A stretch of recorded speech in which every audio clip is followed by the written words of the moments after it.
so much for coming on. Of course. Do you want to introduce yourself a little bit? Yeah. So I'm Aarti. I've been living in Edinburgh for the last 4 years. I'm from India originally. I'm doing anthropology, although it took me a few degree changes to get here. Girl, same. Here. And I dropped out in the end. No, honestly. You're 22 I am 22. and you're an exchange student from, or did you No. come as an international I came student? as an international So student. you came from India. Where Yeah. are you from in India? Bangalore. It's like in the south. Interesting. So why Edinburgh? I don't know. I didn't really want to go to any uni in India. They either had the only two options for me really were like two liberal arts schools, and I didn't really want to do like the foundation courses. So like you need to kind of do everything before you choose. And I was like, I don't want to waste my time on science and maths anymore. Like, Yeah, fair I enough. can't do that. I was terrible at that Yeah. at school. So you said you did a couple like course changes. What else did you try? Yeah. So I got into uni with history and politics. So yeah. Okay, that's interesting. I No? know. But I went to my first politics tutorial and I ended up in tears because I was all like, what is a Tory? It's like there are people like getting emotional and like arguing with each other in like this class, and I'm like, I have no clue what's going on. It's just British politics. It's not even What like is what, yeah. what's a I was Tory? like, what? What's I was a like, Tory? I literally called my dad. I was like, what the fuck is a Tory? Fair. Yeah. Wait, so they didn't give any background to like, because there must have been No, other it was- international students there. yeah, who were like, but there what was, is like- going on. I think for them, they thought that everyone did like the A levels in politics and got Yeah. that, and I was like no. So I changed to English lit and history, Okay. and I started doing well in English, and I was enjoying it. But my grades in history were like pretty bad. Oh really? So Yeah. how far did you get? So I did a pre-honors in English and history. You did So I a did what, 2 sorry? years pre-honors. Oh, pre-honors. Okay. So it was like so technically I've done my pre-honors in 3 subjects. Interesting. Yeah, because I did anthropology as my elective, Okay.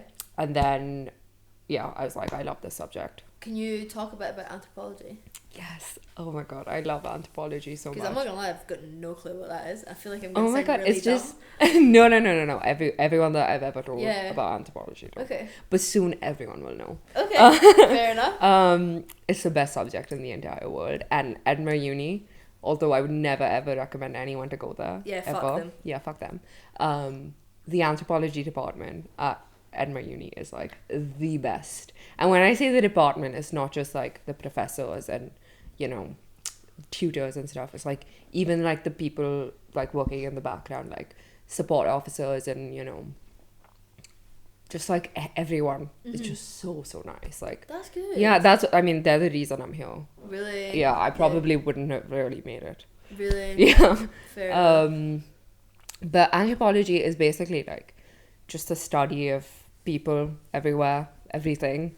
Like it goes like you can do like anthropology in like a supermarket, you can do anthropology in a hospital, you can do anthropology anywhere. It's basically just like studying human beings and like how they connect to each other and like the social systems that they live in, and Wow. yeah, it's everything. That sounds fascinating. Yeah. Maybe I need to go back to uni for a third time. That actually sounds really good. I Yeah. had no idea that's what It's that was. amazing. And it's so fun. This year I'm doing a course that one of my favorite professors ever is running for the first time. I think she's finally gotten permission to do it. And it doesn't even have a syllabus. It's called Anthropologists Read the News. And we basically like every week we just like choose a news topic to discuss, and we like go through it anthropologically. And yeah, so for our midterm we had to write an op-ed Okay. about anything. So what did you pick? I wrote about women giving up in politics and just generally. So I wrote about like Jacinda Ardern and not Liz Truss, sorry. Liz Truss? Yeah, she gave up. Yeah, I but mean, not did she Liz give- Truss. Maybe that's not the right word. Oh my god, I'm thinking, yeah, Nicholas. Can't believe you don't know the mother of our nation. I know. And someone I wrote an essay about. Yeah, I should know that. And then Serena Williams and then Marie Kondo. It was just, it's just so much fun. I did not realise that was that's what that was about. I actually find that so fascinating. Yeah. Wow. So, see, coming from India to Edinburgh, what was that like? So your family's still there? Yeah. So I have a sister, Mm-hmm. and both my parents are still in Bangalore. My sister's in Bombay. And how come, like, but like, why, like, because there's so many international students that come to Edinburgh. Yeah. And me and Finlay were talking about this before. I'm just wondering, like, what is the appeal to Edinburgh? Because we have a lot of international students, and we're actually looking. We were trying to find like a stat for the amount of international students to get accepted into Edinburgh Uni. Yeah. Because I had another guest on, Martha, who is, I'm pretty sure she's half Scottish, half English. Mm-hmm. But she grew up in LA and she came back for uni in Edinburgh, and she was saying that like the acceptance rate for international students is crazy. But that's because like Edinburgh Uni is like a money making machine. Yeah. And like the acceptance for Scottish students isn't as high. Yeah. So like, what is the appeal? Is it like? For me, to be honest, it was compared to like the other unis in the UK that I got into. It was, I mean, I kind of liked how compared to like London, it was just like a little more slow. Yeah, and London's insane. Yeah, like it's not too small, but it's not too big either. Yeah.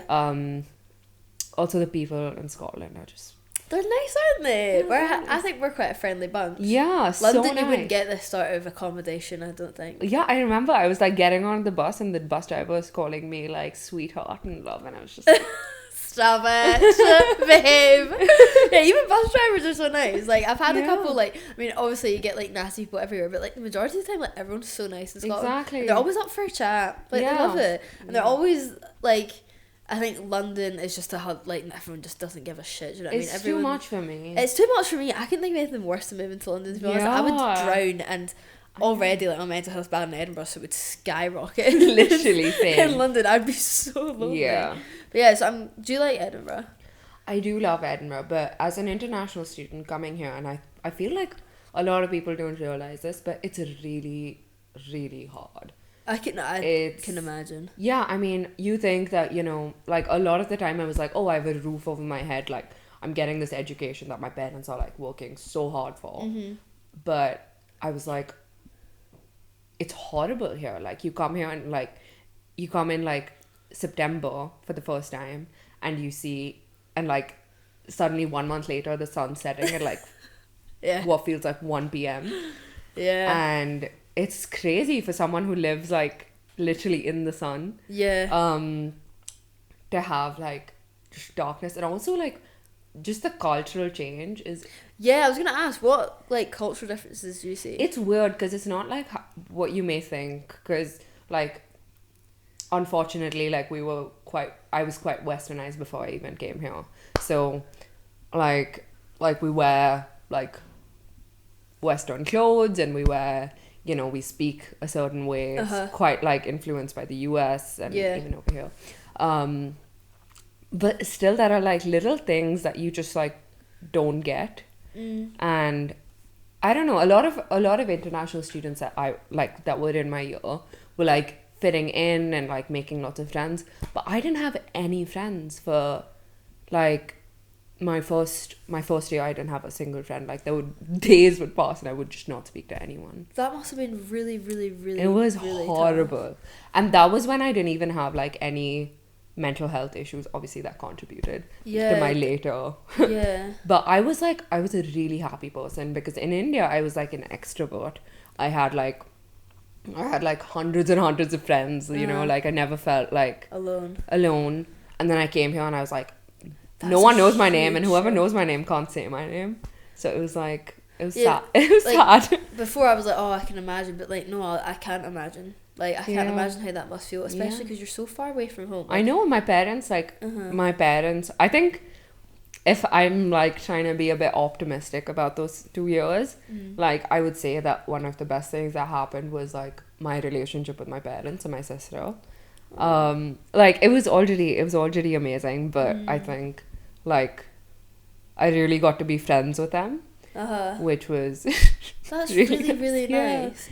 But that must have been so isolating, but also like it is a huge thing to do, to move to another country. Like already like moving like for somewhere in Europe from the UK, but moving from India to the UK by yourself. How old were you? Like 18? Yep. At that young an age where you didn't know anyone is like good on you. Like that. Yeah, I know. I feel massive. like partly I could have definitely made more of an effort to like, mix with people and stuff like that. But I was also in like Bray House, which is like, I was gonna ask, like, where was your student? Where's Bray House? Near Leith, in like Abbey Hill. Oh yeah. That's so it's not like the Pollock Hall sort of place. Not at all. Because that like would have probably found it better to mix. Yeah, there, I feel like maybe. Yeah, like I also think like student accommodation can like make or break you. Do you know what I mean? I was stuck in the shittest student accommodation. Yeah, and I find that really hard. I know, and everyone's just like best friends with their flatmates, and I'm just like, how were your flat? They were horrible. Oh really? They were horrible. Like you really didn't hold. They were all like I had 4 Chinese students with me, but they knew English, but they wouldn't speak to me in English. And they would just speak like to each other. That's horrible. There's no need to leave people out like that. That's I know. nasty. And then like the person opposite our flat was like, this is actually such a scary story, but he took something like I don't even think it was like it was something like hard, and he had like a psychotic break, and he was like screaming. I was in my room and I was like literally like in a corner crying because I was like, what is happening? Like, is he in my flat? And he was like basically breaking everything and like shouting like aggressively, and I thought I heard a woman scream, and I was like, shit, he's coming for me next. But then I was like, okay, if I run down right now and I like go to reception, I can call the cops.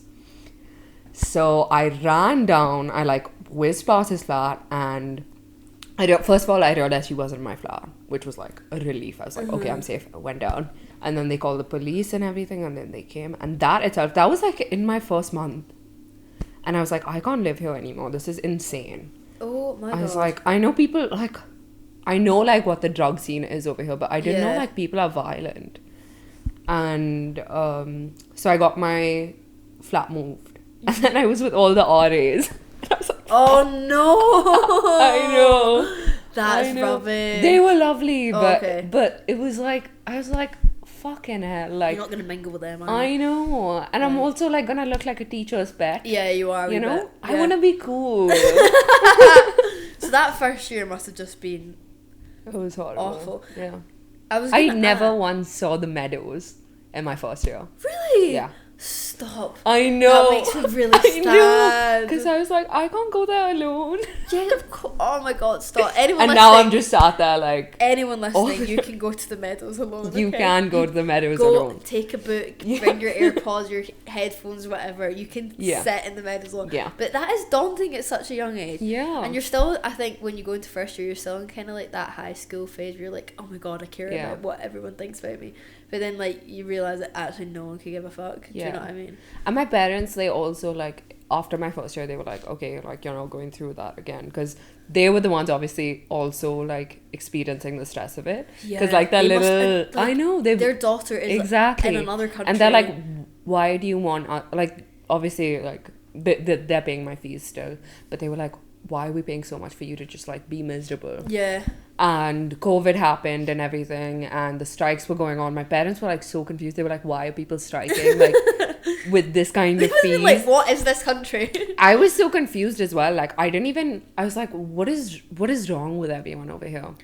Now I'm very much for the strikes. No one should ever cross the picket line. But yeah, it was like weird. So my parents made me apply to unis in India to like start again or like, you know, transfer. And I was like, if I don't come back here and like finish this, like I will never be able to leave India again, because I'm like, this place is like, the first year was so traumatizing that if I left, when I wanted to like work or something, I'd still be scared to come here or like go to the US or like anywhere. Of course. So I was like, I gotta come back. Good for, like, honestly, good on you. Like, that takes a lot to be able to come back and be like, no, I'm just gonna power through. Yeah, I don't know, at the time, like, wow, it was like 50-50. So you went back to India for COVID? Yeah. And then you came back afterwards? Yeah, but then I kept going back and forth. Fair enough. Know? Like, it was like when it got bad over here, I went back home. I was gonna ask, actually, in your experience, have you experienced any racism at Edinburgh Uni? Like, obviously, it's quite a personal question, but if you're okay with talking about it, can you talk about your experience? Yeah, of course. I mean, I think in Edinburgh general, it hasn't been as like smooth sailing as I thought it would be. Like in London, like me and my family, when we've been in London, like we've experienced like, you know, like microaggressions. I remember my mum like told me before I came to the UK that like she, when she came to London, and my mum's like fair, like she can pass as well, honestly. And she came here and like she was just sat on a bus and like she sat next to someone and they just got up and they stood for the rest of the trip, or they went and sat somewhere else. And I was like, okay, like that's the feel I got in London, but then when I came to Edinburgh, everyone was really, really nice. But in the first, like when we came to see the uni, because I came the summer before to pick my uni, so I just came and I saw all the unis, and I like, even my parents kind of wanted to see, you know, what would be like the best fit for me. And we went for lunch somewhere on Princess Street, like in the inside roads, and there was an empty restaurant and like it wasn't booked at anything, and this and they didn't let us in. Seriously? Yeah, they didn't let us in. And my dad like and I was like, why? Like I couldn't understand it, almost like I was almost like naive, and I was like, I couldn't understand it because I was like, why would he say no? And I was like trying to give him the benefit of the doubt and say like, oh, maybe it's like booked up for a party. I wasn't. And that's shocking. Yeah, I'm really sorry. And it's like small things, you know, like but like even that, like come on. The other day I was at I was like on a night out with my friends and we were sat outside this really, really shady bar, and we were just sat there, and this like really drunk, it was the night of the rugby, rugby, I don't know. Don't even get me started on rugby boys. Sorry, Finley's a rugby boy, but I literally hate them. I don't get it. Not all of them, obviously, but like I love the rugby boys, like to watch a pet. I thought you were like, I love rugby men. I don't get it though. They're some of the worst men of all time. Sorry for like again, but I've had such bad experiences with them. So honestly, see, whenever the rugby's on, I just won't go out. Yeah. I did not want to cross them. Yeah, it's not nice outside either. No, like it's the way like they behave. I'm like, what are you? I am terrified of drunk men. Like, who's terrified? Not? They're terrified. Yeah.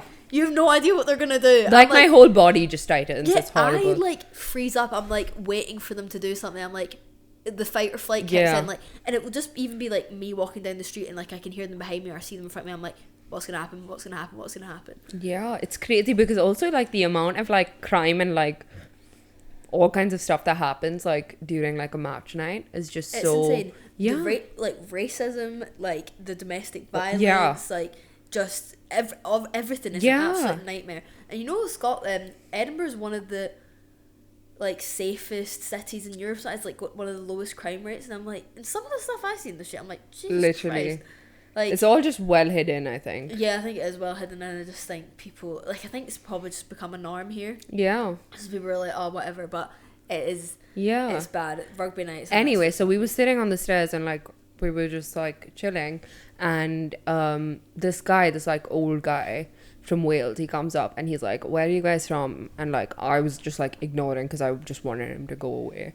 Mm-hmm. And, one of my friends from Italy, he just said, oh, we're all just from the UK, like kind of to snub him and like, you know, basically tell him to fuck off. But and then he like looked at me and he was like, where are you from? And I was like, why? And I was like, my friend just said we're all from the UK. And I kind of wanted to be like, I'm from Australia or something, you know. But I was just like, oh, I'm from India. And he was like, oh, so are you studying? And I was like, yeah. And like literally just like, yeah. And he was like, oh, so are your parents really rich then? Or are you on scholarship? And I was like, what? I was like, wait a damn. No, but I was so pissed off because I was like, you are coming into this like sacred space of like me and like the people I love most in this world on a night out having a good time. and you're asking me if I'm on a scholarship or my parents are really rich. I'm like, Yeah. it's neither. Yeah. I'm like, I have really hardworking parents. He's like, oh, no, that was I'm a socialist. I was like, oh, fuck off, mate. Take the hint and just leave. Literally. The audacity of them thinking they can just come up and ask you as well. Like, no one takes Literally. the hint. And then he's like, oh, I'm well traveled, blah blah blah. And I was like, I'm well traveled. And I was That's awful. I'm well traveled. Okay, mate, cool. I was literally like, oh, so your parents must be really rich. That's good. And he was like, oh no, I swear. like, I work really hard. Speaking of, like, as we were talking about Edinburgh Uni and things, obviously, I don't know if you organised the protest. Was it you that organised it? Yeah. Wow, okay. So With lots of help. really, Yeah. no, honestly, I think it's incredible. But do you want to talk a bit about the protest that took place? It was the 9th of February, wasn't it? So do you want to talk a bit about that? So it was like exactly a year since the last protest. So there was a protest last year on the 9th of February. And that was against the sexual violence? Yeah, so the sexual assault redressal system, just like in general, the whole complaints procedure. Yeah, Edinburgh Uni. Okay. And it was against like the whole complaints procedure, the training of the staff or lack of training staff, the student code of conduct itself, which was based on like academic standards and academic like guidelines and not on like sexual assault. Like it wasn't, basically they were using something that was out of date and like not really relevant for like something that is like basically endemic on campus. Yeah. So in January of last year I launched a petition about my experience with the university, and it was just basically me just like really pissed off with how I'd been treated. And at this point, like, I had made a few friends because I was in my second year, I think. Can you talk a bit about what triggered this? Yeah, so I was sexually assaulted in university halls in my second year. And after that, I went home for Christmas and I stayed home for a while. But I was like, I was like in the process of like realizing what had happened to me and like going through PTSD. And also this is the first time that like I realized that my mental health was a bit, messed up. And yeah, like both my body and my mind were like kind of processing what had happened to me. And so it took a while, and then like slowly, like in the comfort of my home and like with my family, I could really like let my guard down and kind of come to terms with what had happened to me. And yeah, so I kind of like realized, and yeah, with like my mom's help, like I really I wrote about it. And then I was like, I kind of want everyone to read about this because it's really shitty that they think that this can just happen to me. And because I'm an international student, like I'll finish my 4 years and I'll go away and it'll be all done. And at this point, I didn't even know that other people are going through this, because I was like, this is crazy. Like, other people can't be going through this. And in a way, I was like, I hope no one else is going through this because this is shitty. Did you contact the police? Like, what happened? No, after that? So I reached out to the uni and I was like, listen, I need some guidance. I didn't just say, I want to make a report. I said, I want to know what my options are, and I want to know like how I can sort of get some justice for what happened to me. And the university actually discouraged me from going to the police. They said that... They discouraged you? Yeah, which was, I think, illegal. Yeah. They should be encouraging you to go to the police. Yeah, but they were like, if you go to the police, we won't support you. And if you, like, go through it with us, there's, like, you probably don't have a chance of winning because you don't have evidence. But we will support you. And obviously I'm in this like super vulnerable like state where I didn't really, other than my family, I didn't really have like a support system. So I was like, okay, if the uni are saying they're going to support me and like make a complaint, maybe I have a chance, and I'll work my ass off to get like as much evidence as I can. So I did that, and I made the complaint, and then I didn't realize that it would consume the next 8-9 months of my life. And they were constantly like just postponing, like everything, like a single meeting like would be postponed like 3 times. It was ridiculous. Like they were just constantly like spitting in my face. That's how it felt, you know? Like my time was not valuable. My like, what had been going on? Like I was like constantly just waiting for emails. And yeah, so then after that I had an interview with like an investigator that was like doing the whole case and investigating the other party as well. So Edinburgh Uni got the investigator, right? Yeah, so they said that they don't have enough people to, I don't even know why, but we had someone like separate come in and do the investigation. And how long after that, like how long after did they bring this person in after you reported it? I don't know exactly, but I'd say like maybe a month. A month? It took them a month? Yeah. Like a good amount of time. And they came in and I went through like a 2-hour interview, which was absolutely like horrible. A 2-hour interview where you had to relive everything? Everything. And it's not like just everything, it's everything. All the details and everything. Yeah. Like, which hand did you use to do this, or which hand did you use to do that? And I was like, anyway, it was just horrible.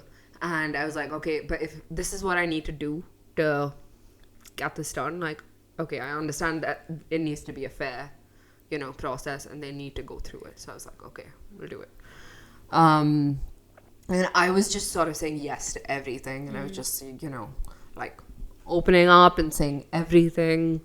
And then I heard nothing for like the next few months, and seriously, nothing. They went through this horrible interview. Some of the people that were like my flatmates and like one of my friends who knew me at the time of, you know, the assault happening, like they testified as well.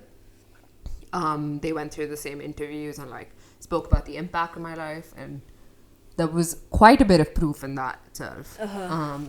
Because a lot of these people, like some of these people were just my flatmates and not even like my friends, and they kind of like gave their perspective on what had happened, and as if you were lying about it and they needed to hear it from other people. Yeah.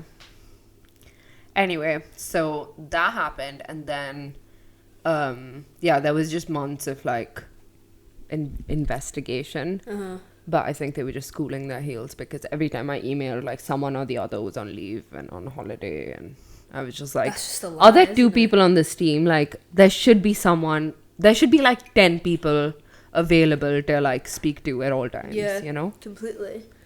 Anyway, so this woman, Leslie Johnston, who I've spoken about loads. I've read your email. Yeah. And you mentioned her. So she was the one that I was speaking to like from the beginning. Your email was very powerful, by the way. Oh, thank you. It was very, very powerful. Yeah. But, yeah. I don't think it made an impact on them, but I hope it made an impact on someone. But yeah, and so I was waiting, and I was like, I would constantly follow up, because I was like, maybe they forgot to email me. Maybe if I ask, they'll tell me.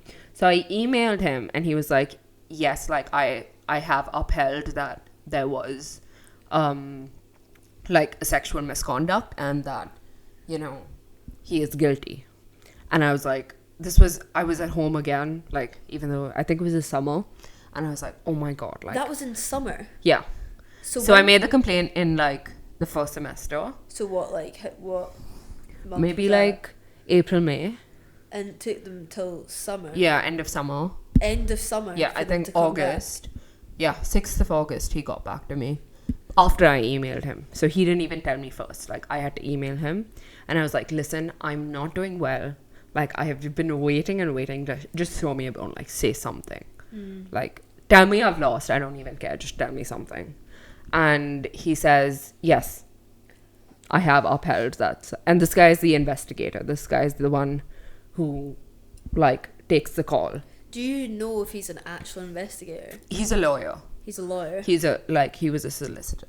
But yeah, but he was the person who was going to, like, make that decision. That's what Leslie told me. And so this woman, who was Leslie? She is the sexual assault liaison manager. Okay. Even though, like, me as well as many other people have, like, said that she should resign. Yeah. Okay. And she should, because just one, out of respect for like what she's done to me and other survivors, and two, that I mean, the first one's enough. Yeah, that's enough. Yeah. But yeah, so where was I? You were talking about so I wrote to him and he upheld it, and I wrote to Leslie and I was like, I don't want to, like, celebrate, like, prematurely, like, just tell me, like, what does this mean? Does it mean it's over? Because he says that there's going to be a hearing at the end to decide the punishment that the guy that assaulted me would get. And I was like, and she was like, yeah, this is done, you've won it. She congratulated me. She said, it's over, the hearing is just to decide what the, like, level of punishment is going to be, and for that you will have to give like, you will have to say something if you want to. And I was like, okay. So like, she told you?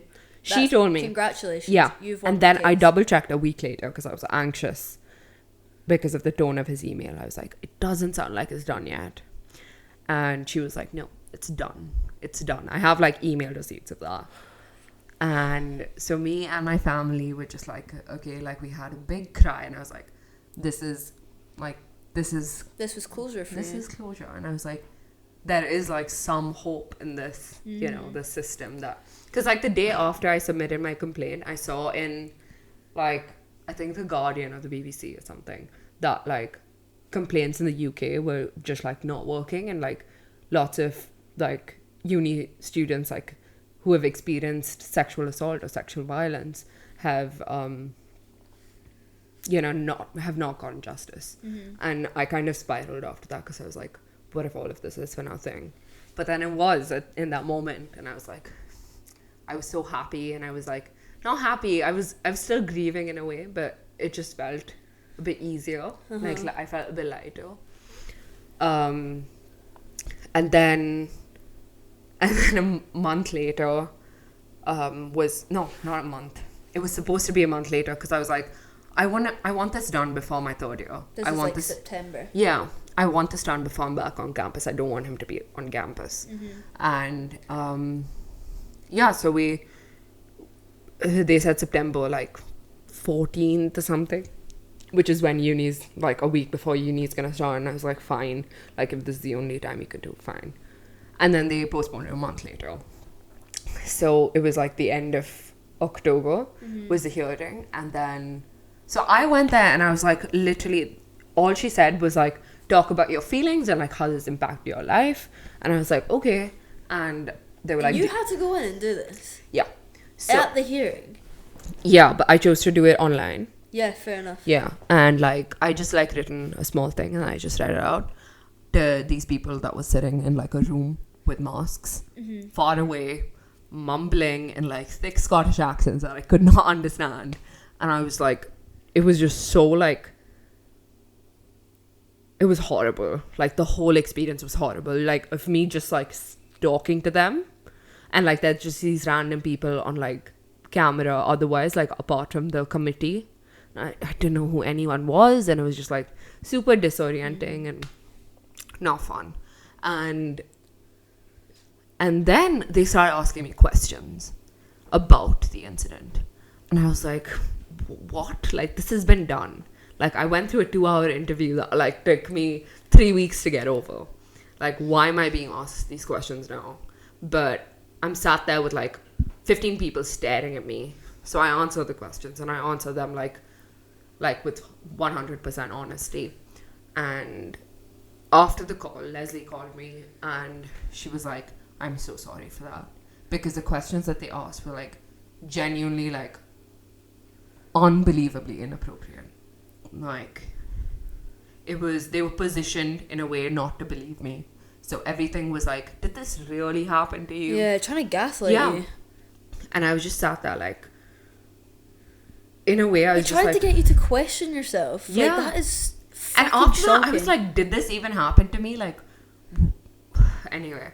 But I went through and I was like, okay, that's done. 2 more days and it's going to be better. This thing's going to be over. He's going to have to, like... Hopefully they'll kick him out. If they don't, like... something will happen. That's the bare minimum that they should be doing. Exactly. And then 2 days later, I was sat in a tutorial and I got this email just like randomly, and I read like a few lines and I had a panic attack in the middle of my tutorial. So like I felt like a level of unsafety, like I can't even explain. Like I just ran into the bathroom and I was like, what the hell is happening? Like, they said that it was over and it was mine, and now they've like overturned the decision. They overturned it? Yeah, because I was told the hearing was not what Leslie told me it was going to be. I could have had legal representation during this whole thing, and they didn't even tell me that. And he probably had like the best lawyers ever. And that's why he won it. Like, obviously, like, I'm representing myself. Like, my legal knowledge is basically like Suits. Season 1 to 6. You know? Like, I didn't know anything. I was there, like, talking about my feelings, while this man has, like, 2 men in, like, beautiful black suits, just, like, in my head at least. And I didn't even know this till, like, 2 months ago. And they didn't let you know. That is so beyond fucked up. And he got video recordings of, like, me giving my testimony. Yeah. But he got recordings of me. He got all the evidence that I'd shared, like, handed to him on a silver platter. I did not even know. Like, honestly, the university couldn't have even gone through with this case against him, and I wouldn't have known. That's how much I didn't know. Like, he couldn't have even been here this entire time because I didn't know anything. They never told me when they were speaking to him. They never told me what he said. It was just like so one-sided. It was, yeah. So how come he managed to have legal representation? How the fuck did that work? Like, I have no clue. Is he like from a privileged background?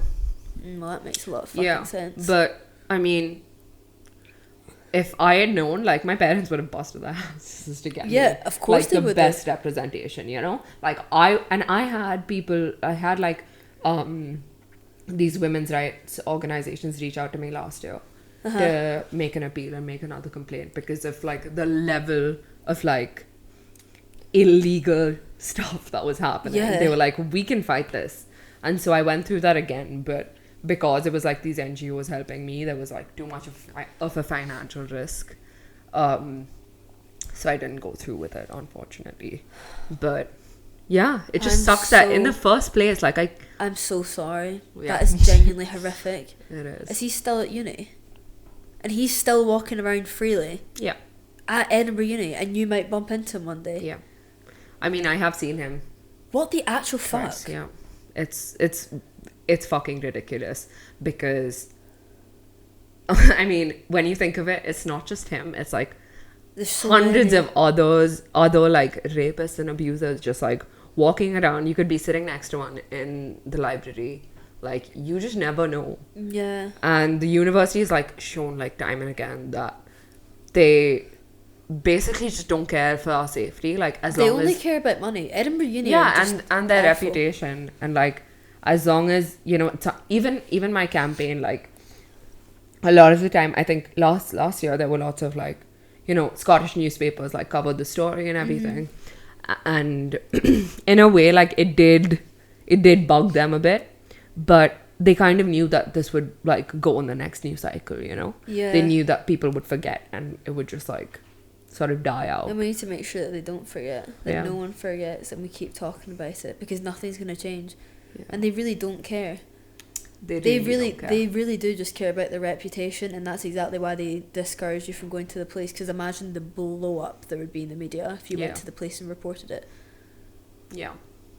And they've said that to multiple people, not to go to the police, which I've recently found out is like fully illegal. Yeah, I was going to ask you about that. So like the protest, there was one a year ago, and then there was one this year as well. So how was it organising that? But that must have been quite difficult. Like even you being here today, like, and talking about all of this is like, it's like big to be able to come and talk about it. So firstly, like, thank you so much. But then organising like a full blown like, you know, protest outside the university, that must have been quite challenging.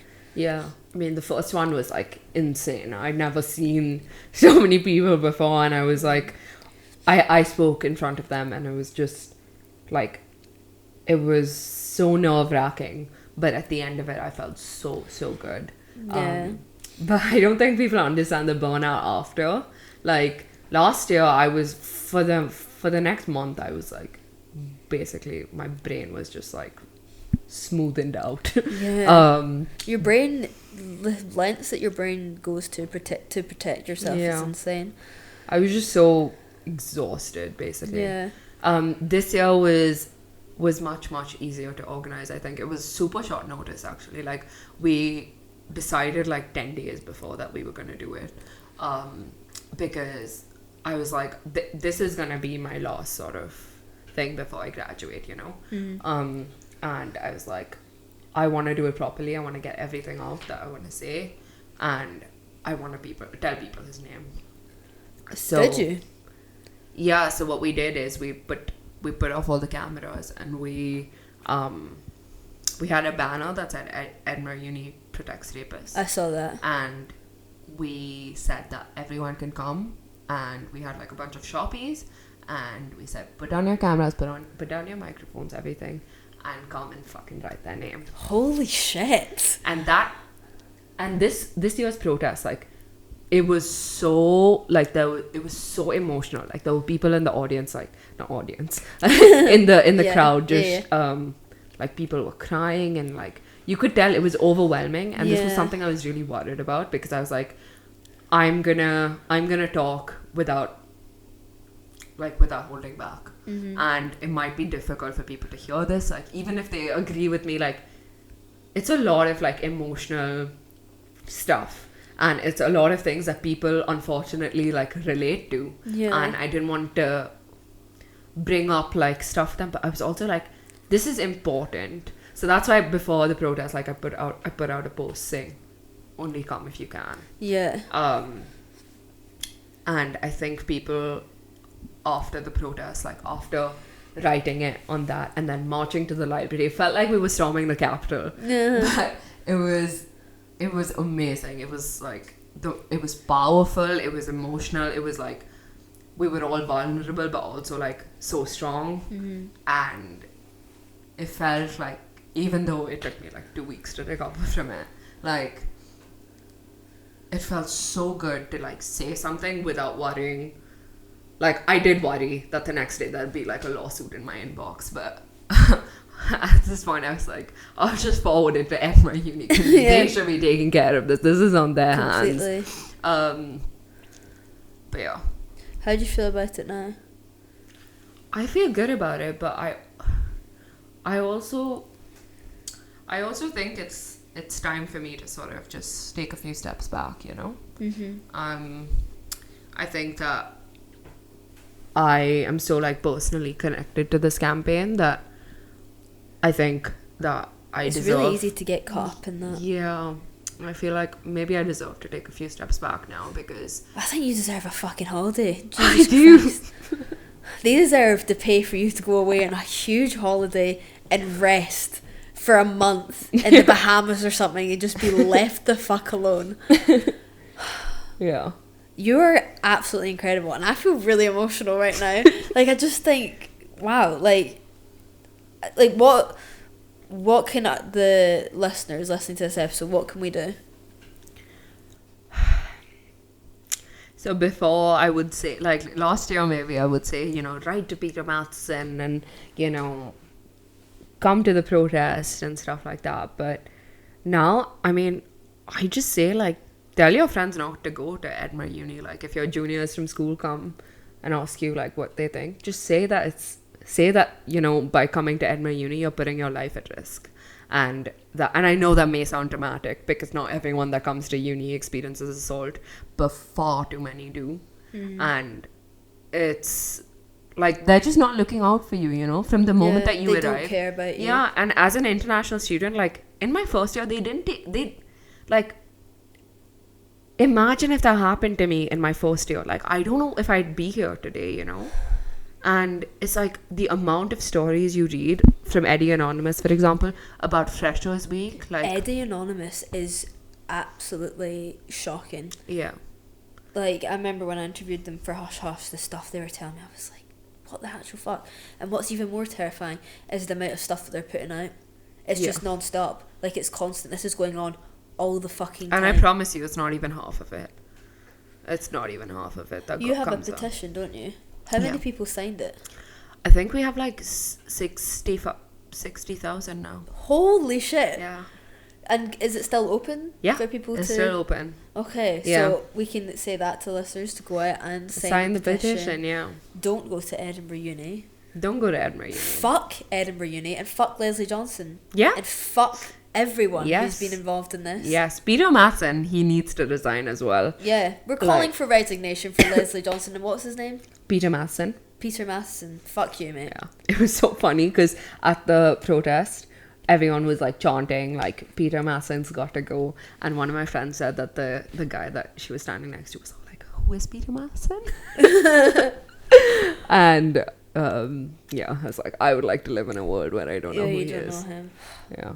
Honestly, this has been a really heavy episode, but extremely enlightening. And I just want to say, I'm so sorry that you've had to experience all of this, and I'm sorry to everyone else that has had to experience it too. It is a constant battle that we're having to fight, and I think it's shit because, like, where's the end? Like, when does it stop? You know? Yeah. And all we can do is just keep talking about it and encourage people not to go to Edinburgh Uni. Yeah. Oh, thank you so much for coming on. Of course. I've really, really enjoyed this chat. You've been incredible, and just thank you so much. Thank you.